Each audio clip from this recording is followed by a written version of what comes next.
Bahay, oh. Harvest na tayo ng kamatis. Okay, oh. Anong kamatis? Oh, ito lang muna. This one. Yung malaki? Dahan. Tandahan na para hindi masama yung isa. Yan, sige. Huwag mo isama yung isa.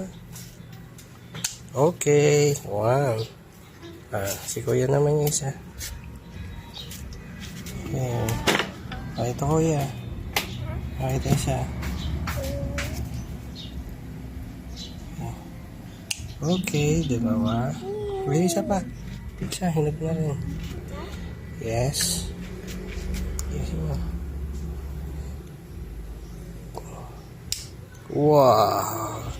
Meron kami. Ayun pa, get mo na rin yung maliit. Mamamatay na? Wow. Yan, thank you. Meron kami kamatis. Ayun na.